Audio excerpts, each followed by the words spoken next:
मुस्तकबिल के सुनहरे ख्वाब लेकर यूनान जाने वाला गड़ा मोड़ के नवाही गांव चक नंबर 126 WB का रहायशी नईम गुजर भी यूनान कश्ती हादसा में जहां बाक हो गया, ताहम डेड बॉडी का कोई सुराग नहीं मिला। मजीद तफसील नुमाइंदा एशियन न्यूज़ मोहम्मद शमून नज़ीर की इस रिपोर्ट में। जी बिल्कुल, आंखों में रोशन मुस्तकबिल का ख्वाब सजाए बिहाड़ी के नवाही इलाके 126 WB गड़ा मोड़ का रहायशी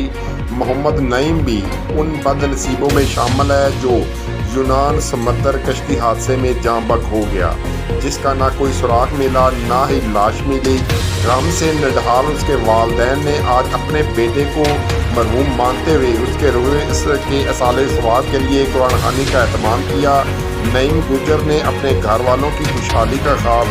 लिए 3 जून को अपने कज़न जो गुजरात का रहायशी था, जो खुद भी हादसे का शिकार हो गया, के साथ रवाना हुआ, जिनका अपने वालिदैन से आखिरी बार 9 जून को राब्ता हुआ, लेकिन उसके बाद कोई राब्ता ना हो सका। बदकिस्मत नईम के वालिद ने कहा कि मेरा बेटा तो घर से पैसे कमाने गया था, हमने एजेंट को लाख रुपए अदा किए, लेकिन हम क्या जानते थे कि हम अपने बेटे को मौत के मुंह में धकेल रहे हैं और वो वापस नहीं आएगा। इंसानी स्मगलिंग में मुलव्वस नईम गुजर को बैरून मुल्क भेजने वाला मरकजी मुलजम मुमताज़ अराई को कुछ रोज़ कबल गड़ा मोड़ पुलिस ने गिरफ्तार किया था, जो FIA पुलिस जी मजीद खबरों और अपडेट से बाखबर रहने के लिए देखते रहिए एशियन न्यूज़। लाहौरों बैठा 5वें महीने की 3 तारीख कराची गया, अगों दुबई गया, मिस्र गया, मिस्र तो लीबिया गया,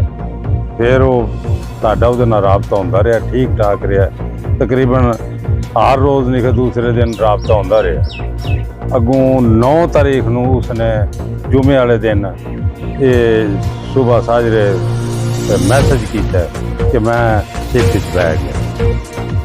तो उसके बाद फिर साडा उसका राबता नहीं होया। वो इस थाने जो